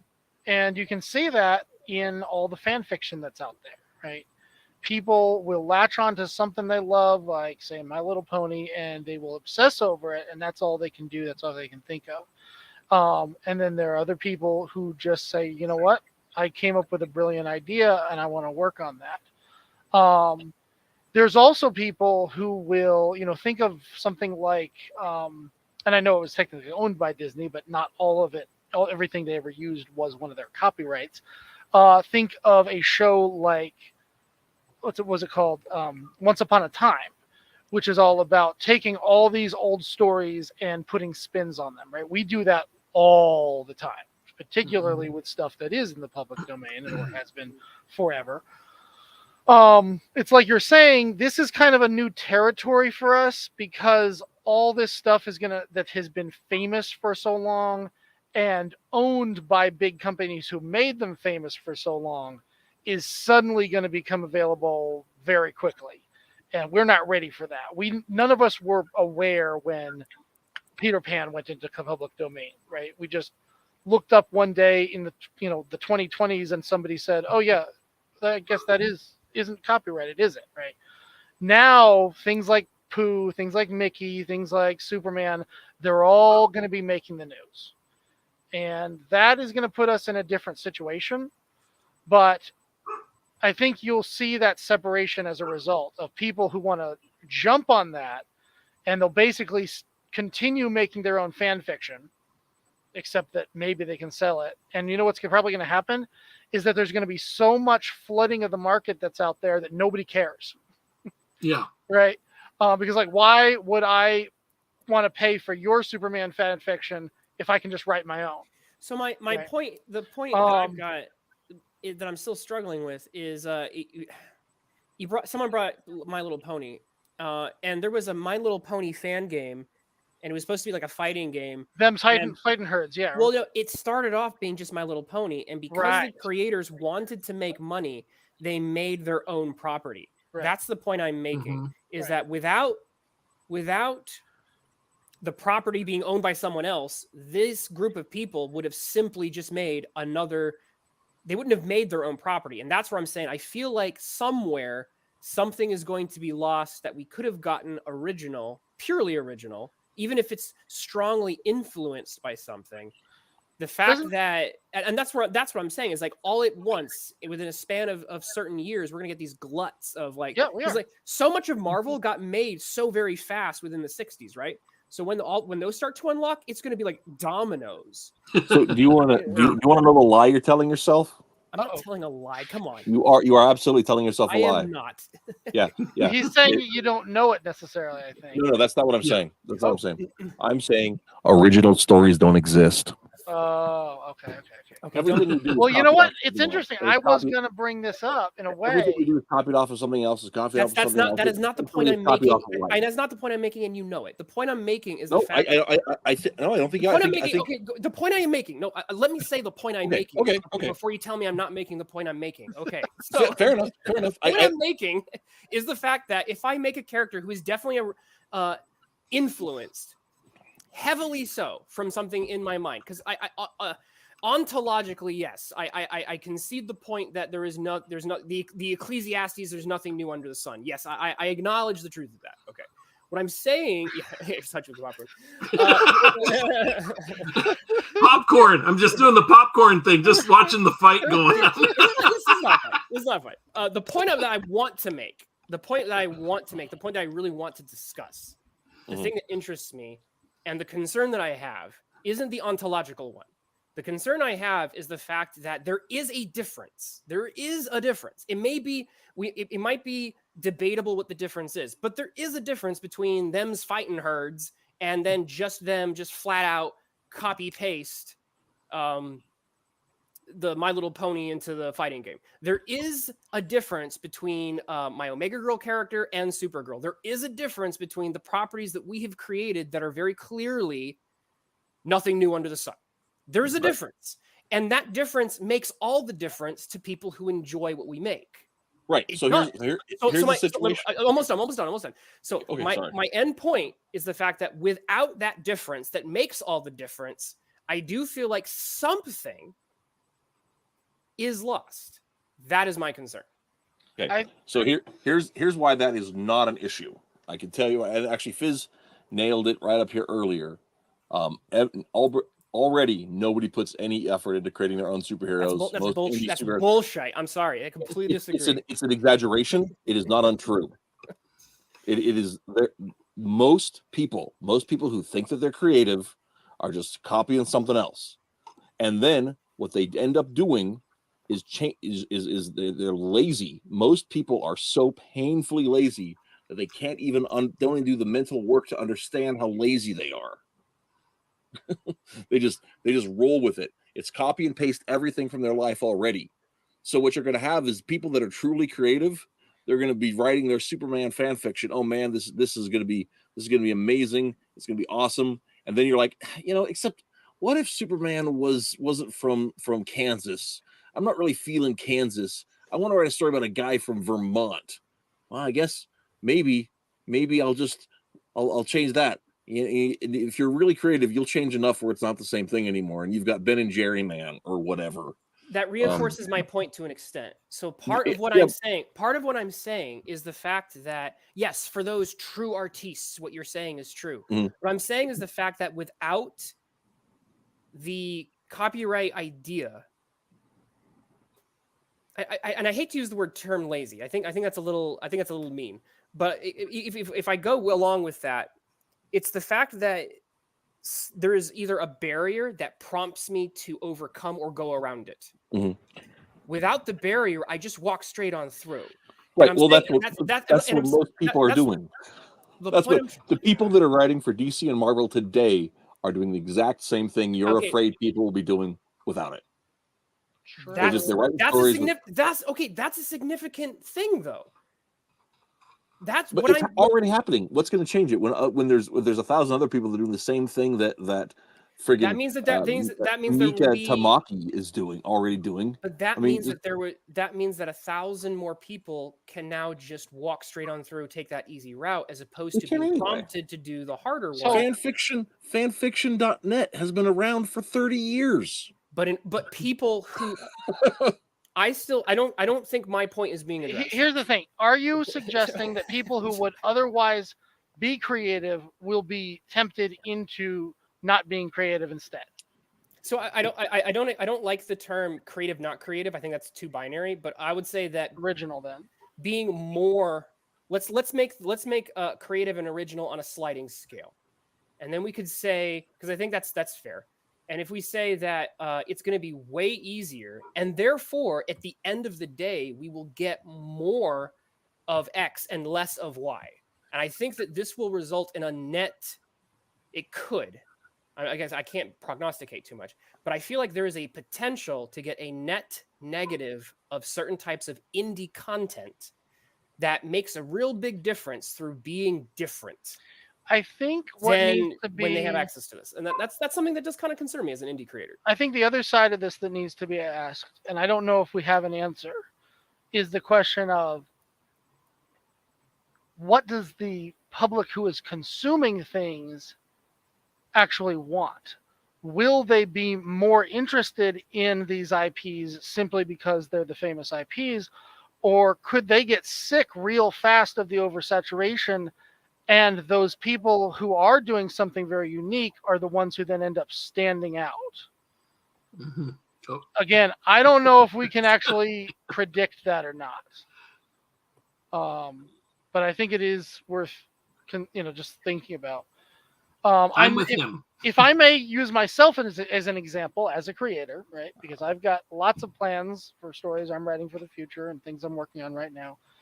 And I have to be careful what I say because I don't want to reveal spoilers about what I'm doing yet. But I'm writing a story that takes place in a time period of the past that has to celebrate and pay reference to, all the nostalgic stuff of the past.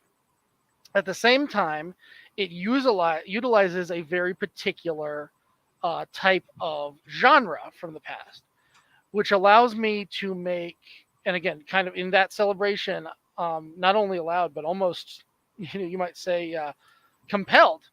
You have to pay these pop culture references all over the place. In the same way that you and I do in Super School, because we're doing superheroes, right? We're always making reference to Nightman, our version of Batman, our version of Superman, etc. And it's fun, right? It's a little kind of exploration of ideas of a time period of certain culturistic effects and stuff.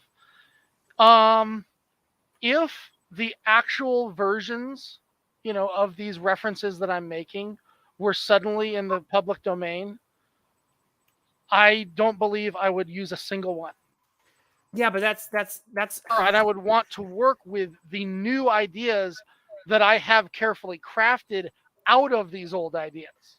I know that's just me. Right. That is an example of the kind of person who will still be out there one way or another. No, I know that so I know that people will still make independent content. I wasn't saying that I'm not trying to be so dire. What I'm saying is this. I do think that there will be fewer. I think this will have an impact on independent creation, and I don't think that will entirely be positive. And that was something I hadn't considered until even just like this week. This week I thought it was all net positive, and now I actually, the more I think about it, I feel like, oh, there's a potential for a net negative in the indie scene of this. That was something I hadn't thought of. And are you worried more about AI or copyright-free characters, or is it going to be AI writing copyright-free characters? Not just the singularity, right? We're going to hit in all fronts, and it's when you think of the fact that everyone will have access to Superman in a few years and AI, it's like, wow, that's going to be real hard to get some original independent thought in there. I wasn't going to bring up. Well, I don't think it's going to be. I don't think it's any more difficult than we have right now. I mean, it's a glut of unoriginality. Just because somebody says, "Oh, hey, it's totally not a Superman story because my guy's got blue underpants on top of his red swimming trunks." Yeah. I mean, come on, man. It's all the same kind of a thing. There's nothing new.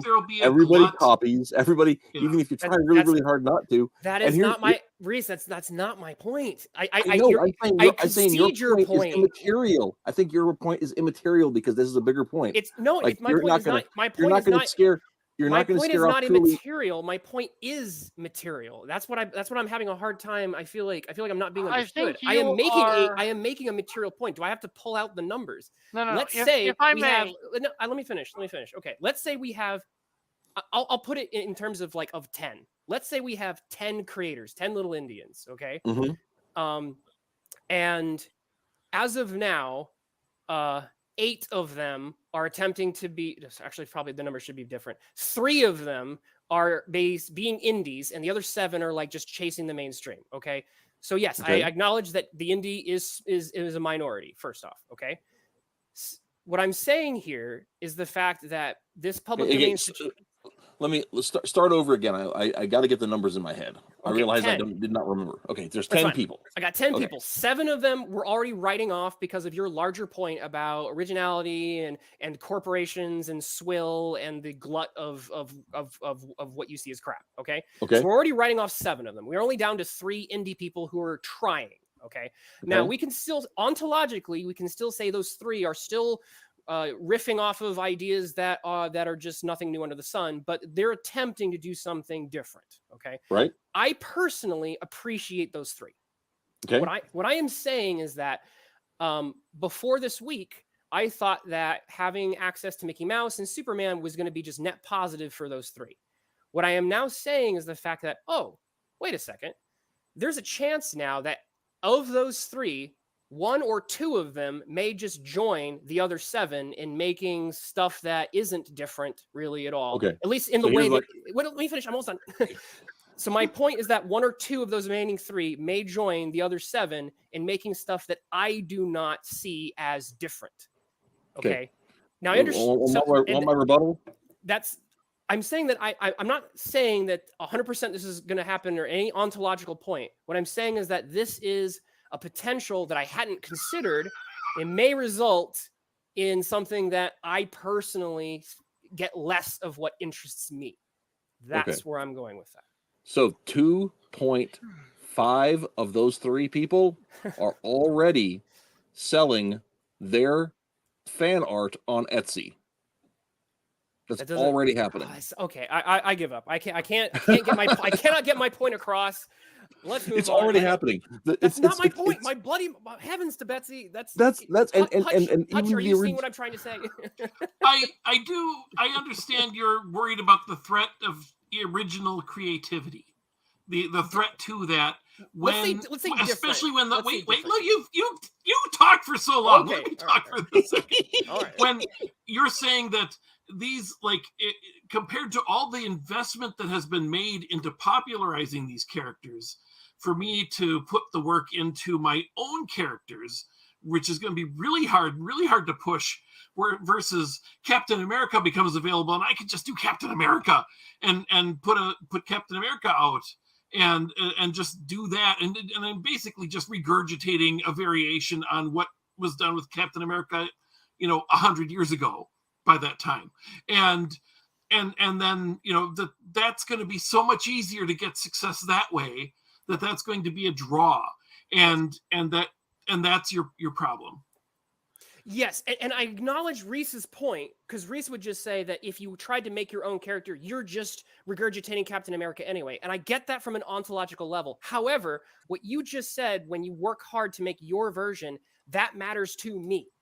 And there is something about that I particularly am nurtured by in the indie scene. I think that's one of the appeals of the indie, because we all know that we're all drawing from these larger wells. But the fact that you tried to do something so very different is why I am drawn to that. And I'm saying I feel like it'll be easier to get less of it. And I feel like that will result in, like I said, a little bit less of it maybe being gotten to me. And I think that's a side to this whole equation I hadn't considered. I think you're going to see different classes of people to start out. There's going to be people who, like they always have it, they're not original. They like to deal with stuff that they already like, and they're going to want to jump on that because it's available. Same way that they would if it's Peter Pan or what were we talking about earlier? Felix the Cat or whatever. All those old, King Arthur, right? The farther back I go, the more this illustrates the concept, because there's a certain point where we forget that, it was ever an original person's idea, and we just take it as that classic thing we know, right? Fan fiction writers are the perfect example of that. They just love their thing that they love, and they want to get in on that. So there will be those people. Second group of people will be those who jump on something purely because it is a popular IP, and now it's something that they can use to get popular, maybe to make money, get famous, or whatever. It doesn't necessarily mean they will, but they will certainly try. Essentially, those people are the exact same as the big companies when you really think about it, right? We're just going off the clout of that IP. There will be the group of people who are not interested in actually making anything for themselves. Let's leave AI out of it for a second, right? But they're just the people who are going to be purely about consuming. Many of them, of course, again, like they do now, will just continue to love those IPs, regardless of whether whether the stuff that gets put out is good or not, and they'll always jump on them. And of course, there will be original writers who are like, I'm, probably doing the same thing they're doing now. I'm so sick of these big companies, only in this case, it'll be everybody, not just the big companies, rehashing the same garbage out over and over again. And they're going to be trying to put out their own stuff. And of course, there will be the hipsters and people who are very specifically appreciative of that just because it's original and almost no reason other. I could probably sit here and come up with many others, but you should take into account that there are going to be different dynamics that will be bouncing off each other, clashing with each other. I don't know that we can necessarily fit it all in one big result. What Sure. I do think we'll probably see on a large level, though, is one of two options. Either we do get so oversaturated that it all comes crashing down and those people who are more original will stand out and help lead the pack. Or, like I was saying earlier, it might actually completely implode even on the big companies and everyone just stops caring about these IPs at all. And then it's like, up from the ashes, we can rise again. I just wanted to make the point about the fear that you guys have about the glut, especially when we have a flood of characters, as you said, from the 30s and 40s, all becoming available at the same time. We aren't awash. We aren't like overloaded in Sherlock Holmes stuff. We aren't. And I realize there's some, when did they become publicly available? There's, it's all, there's a fight. There's been a fight for a long time. I understand that. But we still don't have a ton of that. We don't have a ton of the things that have become public domain. And granted, the Superman is much more popular than, Zorro or Conan. But, I think that there will be initially a flood of stuff, but I also think there will be, and, again, with the whole thing of, Superman from 1938 is not the Superman that we all know, but there's been a lot of stuff. I remember there's a guy who did like a very short Superman cartoon voiced by one of the actors who played Superman on the Superboy TV show.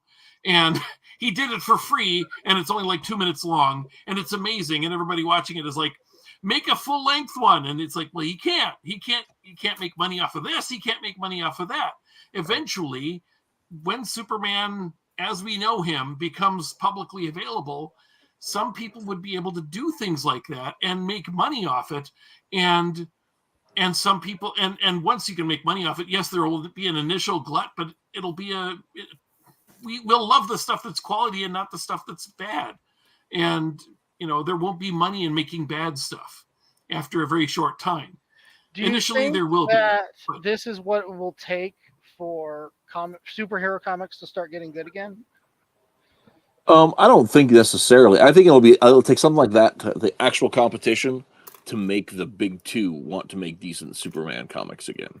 I don't think there'll be a comics industry by the time Superman becomes popular. Well, I think there will be. I think there will be. There definitely will be. It's not going to look the same. I mean, like I was making fun of people a couple weeks ago on Twitter for calling DC and Marvel mainstream comics because they're not. They're not mainstream comics at all. Not anymore. These guys are mainstream comics, right? Well, the irony is they're still kind of kept in these the guys mainstream. Are mainstream comics. Scholastic, right? They're the ones that Yeah. are selling the numbers. They're the ones that are available to new They're- audiences. They're the ones that are building it. The superhero Scholastic, comics are Shonen kept Jump. in the mainstream because of things like games and movies that are Mm. big and mainstream. I do Exactly. wanna The say- comics aren't. I do wanna there's say- not a market for them to be mainstream. They're But because- absolutely cottage industry do- level. I do- Because I the do have IPs to- are mainstream, we think of them as mainstream. Yeah, I do and have because we're used to them. I mean, they've I- been they were the big dogs for 80 Right. years. I do have to interject and say that if I see what you again, Reese, ontologically you were again correct, but if the mainstream industry of comics is manga, now Mhm. you mentioned it's Scholastic, but if it's manga, then you don't Is it really really- have a mainstream industry if the industry is simply from Japan. Like it's just it's not our industry anymore. We just import at that point. It's just we've imported. I'm not arguing with that. So I do have to say that it's fair to call. Geez, I don't even know. I think And the question Godzilla is, just kicked Hollywood's ass this last year. perhaps instead of arguing Sorry. which one is the mainstream, we ask if manga is not the mainstream and superhero isn't not the mainstream, what is? Right, that's a separate stream. Right, That's I a mean, can of worms. It is the whole thing. But one of the things that I want to bring up is that the I don't think that we need to worry about there just being I think the people that you're concerned, you're afraid that wouldn't make quality stuff. I think they're the same people that I think they'll still make quality stuff. It's just like people that go to work for Marvel and DC because they love Marvel, because there are a few, right? You got Robert Venditti, right? You got Jeff Johns when they could afford him, James Robinson when they could afford him, right? Chuck Dixon when they could afford him. Dan Right? Jurgens. Dan Jurgens, I wasn't saying he's still there. If I can clarify, I Mhm. wasn't saying But- we wouldn't get quality stuff. I'm saying what I was trying to say is that I think there would be like I said, I understand you're coming at it Before- from a very personal standpoint. For- You want to see original stuff, and you're afraid you would. again, But what I didn't mean to interrupt Hutch when I was trying to say, because I know that some of these terms are like original and such have been kind of like debatable. So that's why I tried to attack it from that personal angle and say different. Right. Because OC whether or do not not steal. The kind of thing yeah. that you like, whether or not and I think I agree. whether or not an independent work is original in an ontological cosmological way, we can still say there's still a difference. They're not exactly the same. There is some layer of difference there, and the difference for many people who enjoy indie work is what makes it it's what draws us to it. And Right. up until this week, I could only see the positives of the public domain. This week, I saw for the first time in my own mind a potential negative, and that made me pause. It didn't make me go, "Oh, to hell with the public domain." It just made me go, "Oh, like with most things, there's a pro and a con." And for the first time, I saw the con, and it was an eye-opening experience for me, and that's what I thought was intellectually interesting. So let me take another example though of why I don't think that it's going to be an issue. Is because I think there are people that that would do it for the sake of ease or do it for the sake of the properties because they like that, right? And they're looking at quality. Those are the people that would have been doing that, I believe, anyway, because there's a kind of person that is not content playing in somebody else's sandbox, right? I've had this conversation on stream before with Brian Ball, right? When Brian was young, he wanted nothing more than to write Spider-Man, right? But by the time he actually started writing anything, I asked him once, I said, how much is there an amount of money that would make you work for Marvel? And he said, no. I have no interest in working for anybody else. I've got the bug. I've made rags. I want my own stuff. I'm done. This is it. And like, I take a look at that with my own stuff, right? Like I've got way too much in our universe that I want to tell that I would feel guilty getting paid to write Batman, right? Because I'd be time I took away from my own stuff, right? Well, can I Now, tell it? Can I tell I a gotta- personal? Yeah, I have a personal story that actually connects to that. Okay. Absolutely. I mean, yeah. Go ahead, man. So my personal story is that without intellectual property law being so retarded, I may not be. There's a possibility I would not be on this stream. I would not have discovered this at all, because what started me on the whole path of independent work to begin with, at the very, very beginning, was the fact that me and my dumb little teenage mind made a character that was basically a carbon copy. I stole a name and when I was playing City of Heroes with Cartoonicus here back in the 2000s, and I stole a name from a Marvel property, and I made my character a fan fiction character, and that's where my creativity began. That was its nascency in some ways. And what happened was that the big dumb corporation slapped me down and said they genericized my name. They took it away, and my heart was broken. And from that seed, and Cartoonicus saw this happen in real time. From this seed, I was forced by this big dumb corporation to start making up my own ideas. And by doing so, and doing it more over time, that's what set me on the path. And part of what I'm trying to say is like, what if, in Marvel's what if land, right? What if public domain and I got access to that name? And I'm like, I might not have ever discovered all of this wonderful awesomeness because it was that stupid thing that made me do it in the first place. And it wasn't because I was not, you can call I was being lazy or whatever, but like, it wasn't like I was averse to being creative, but I needed someone to give me the kick in the pants. And it was the copyright that actually forced me to be more creative. So that's just a personal story. It's not, doesn't say anything cosmic. What I'm going to hope for myself, as long as AI art doesn't destroy everything, sure. Is that me being the kind of person who does want to put my own original spin on stuff and not use somebody else's thing. I'm hoping that I will be one of those people who stands out and that I'm entering this at the perfect time and I'm going to be able to become a millionaire with my stuff. Well, and that's part of the thing is I think that like how many people, right? I mean, I started in fan fiction because I wanted to work for DC, right? Because I had I got bit by the bug and of superheroes, and I spent my time researching them, and I found that the post-crisis universe so enrapturing that like the alternate history and the geography and the branding and the fact that they have a whole they had a chain of grocery stores named after Denny O'Neill's mom. What? That's amazing. I got so deep into it that like I wanted to invest creatively in that kind of world, right? And just expand on it and make it grow. And eventually when I kept getting rejection letters, I said, you know what? That's fine. I can go do my own thing. I don't need to be part of what they're doing. And that was it, right? I think there's lots of impetuses for it. I don't think that you would need to get slapped to have realized it. It's just like if you're being true to the characters, if you really believe in writing honestly, and you're writing honestly, you're going to have, I think, eventually you're going to come up with an idea or a story. And if you're honest with that character, it's not going to fit. So you say, okay, well, this is no longer a Punisher story. So who is going to tell the story that I've got to tell?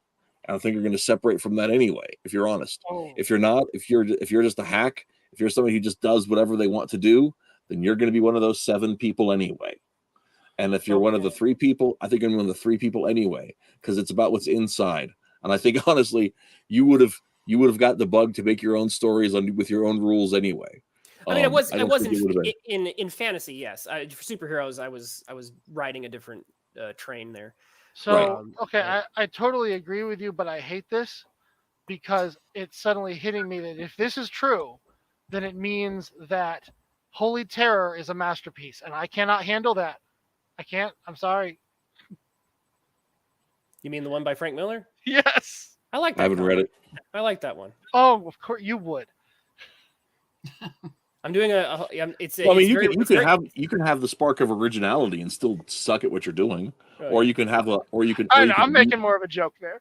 Or you can be really good at what you do, and then you try to do something a little different, and you're not. Because that's what he did. He was originally writing that as a Batman story. Holy Terror, Batman. He had to reinvent it into his own. Right, I haven't read it, so that doesn't mean. But I mean, just like for example, Zack Snyder was a really good second unit director, and he should never have been allowed to do anything other than that. A lot of people. I think a lot of people are coming along to that train. Yeah. I mean, So, heck, I'll say that about George Lucas, even though it may get me burned. yeah, at the I would stake. agree. I would agree. I mean, the only reason the Star Wars was good was because his first wife saved it on the cutting room floor. I've seen some very strong debates on that point. I will say that reading George Of Lucas course, on and the rich guy who ruined his own series surely is a worthwhile and trustworthy what I'm saying source is of information. listening to George Lucas talk about story, I'm warming more up to him because I absolutely did you see agree. the exchange with him and If you're a big fan of if you're a big fan of underage romance with old men, I'm sure that is one for Did you you. did you see his recent exchange that they had from the writers' room with him and Kasdan? It was really. Yeah, I don't and need to. I Kasdan- totally get what you're saying. It was eye-opening. I liked it. But Yoda Twiddler- died. Who was right about that? Yoda died. Kazdan was right. No, Look, Kasdan I'm gonna wanted to be- kill Luke. Like no, Kasdan was not right. He just wanted to kill somebody. Oh It my didn't matter gosh. who. Okay, listen. I'm going to be the one to say, you're not understanding my point here. Okay, all right. I totally agree that George Lucas is and always has been a very creative, original writer with, or at least storyteller, with very complex and deep ideas. What I do not disagree. believe he has ever managed to do, and I think it's because he got thrown in the deep end of the pool before learning how to swim, is actually know how to do anything in terms of filmmaking. So he has great ideas, but he can't bring them to life. All right, I am not going to open up the George Lucas can of worms tonight. I That's I fair. have some That's I have late. some different feelings on it. It's almost 9/11. So it's fine. We don't have to get into the George Lucas conversation. Cartoonicus is like, let's open up an entire new stream. This is great. Someday we'll have a This stream one and about start another one. It's a my twofer. feelings of George Lucas. None of us have to work tomorrow, right? Yeah, geez. I do. Yeah. I think we all do. I'm sorry. I know it's not the topic for the stream, but everybody else got to talk. I believe that George Lucas is a guy who is very good when he's part of a committee that made something great. And even by the third movie, he had too much power. And that's when he put in the toys, because that's where he's making all his money. He puts in the cute little toys, and that just is too much. And it's like, he's sabotaging his own stuff already before the original trilogy is even If there's one thing I will yes. say he's a surprisingly good businnesman. Yes. For someone who's an artist. I'll put it this way. Absolutely. And he's a great idea, man. I will fight to the death. I mean, he agree. made Star I agree. Wars. You got to respect him at least at some point for that. I would say So, I would put it this way, and I think this is a fairly fairly nuanced, neutral take, which is without all the other people contributing to Star Wars, you don't get the Star Wars that you love. But without George Lucas, you also don't get the Star Wars that you love. Right. So the idea that you can remove George from the equation and you'd get what you love, I think is laughable. Fair enough. Don't Also get George, you get a removing- Kurosawa film, and that would be just terrible. And I feel like if you remove the other people, you also don't get. So I feel like it's fair to say that you needed the team. The thing is, you're talking to someone who doesn't even care for the original films. So Oh, They're good movies, even if you don't like them. They're good. They're solid. how old are you? They're young. I was about to say. Came I'm out when about- I was 7. I'm about to turn 40. Fighting. Okay, again, Cartoonicus starting stream 3. Okay, let's wrap up our thoughts on public Let's wrap it up. domain. So So at the end of the day, I think that the public domain is good, if only because it's a decent stopgap idea to my anarchist future. I'm glad you acknowledged that was an anarchist tape. Absolutely. If I may, let's ask this if men were question. angels, anarchy would be the only moral form of government. You even look like Alan Moore. Alan Moore is not a real anarchist. Alan Moore is totalitarian. He just wants to be the one in charge. But Lucifer was an angel. Cartoonicus was stream number 4. Okay. That's the general consensus, but I think it may be more complicated than that. Rich, can we get your closing thoughts on public domain before Cartoonicus derails us for the 5th time?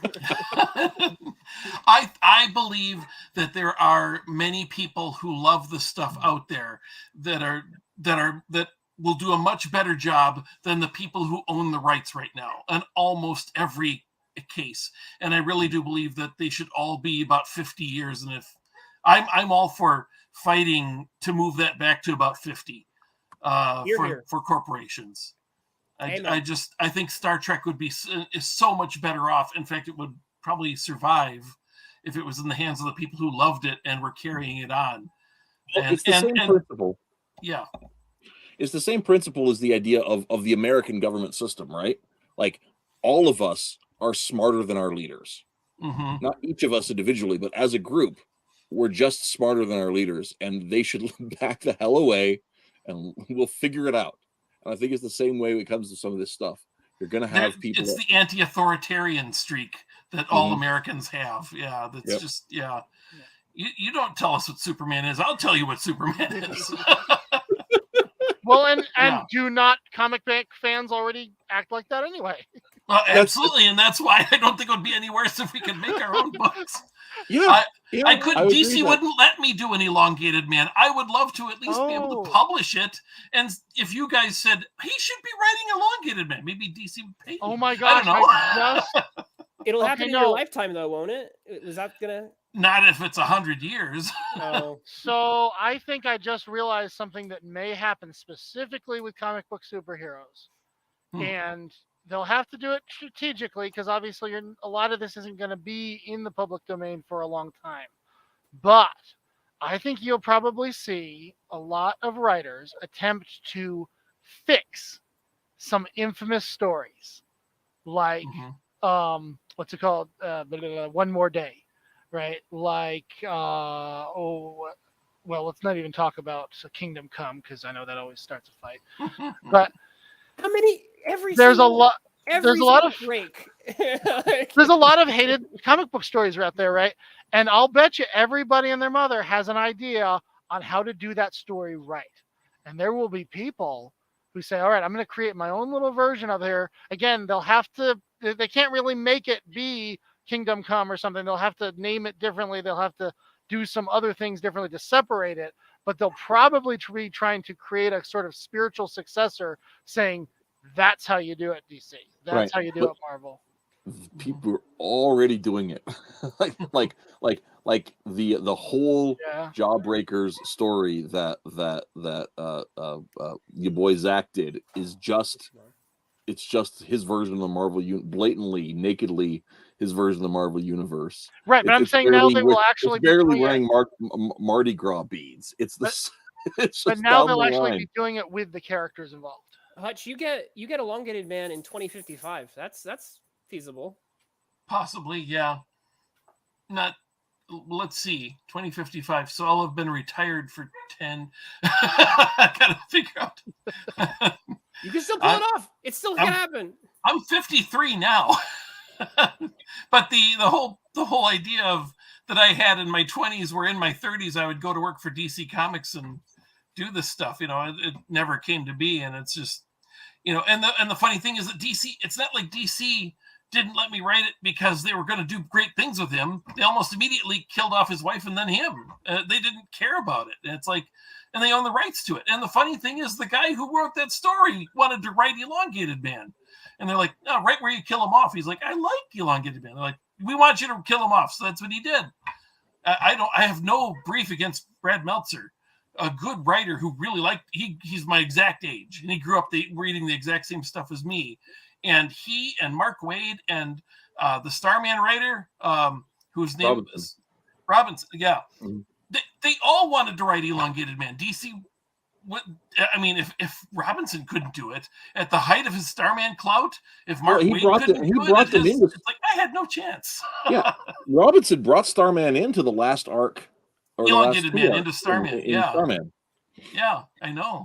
Yeah, it was. And I was hoping they'd get at least a mini, because he was able to do that Vigilante mini, Bright Lights Dark City, or it was. Mm-hmm. Or Bright Lights Prairie, whatever, I can't remember. Prairie City, yeah, Prairie Nights or something, whatever. Prairie Lights, whatever it was. It was, and that was pretty good. It was pretty good. I mean, it wasn't the best vigilante story, but as far as he was trying to marry two kinds of stories, and it was pretty good. I enjoyed it. Mm-hmm. But yeah, Vigilante's an interesting character in that light, anyway. But Jim says, last question, and we got to go after this. I swear it. How would you fix that Spider-Man story where he sold his wife and unborn child to the devil to raise Aunt May from the dead? Well, yeah, that's one more day. That's what I was saying. Yeah, exactly. He's saying, how would you do it? Simple. Go back in time and undo 9/11. Wait, I think an easier answer is Pete says, wait, what?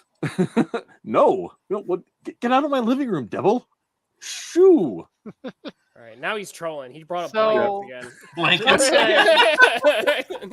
Some streamer is going to say something along the lines of, so getting back to how public domain ruined comics. So, well, guys, What's it?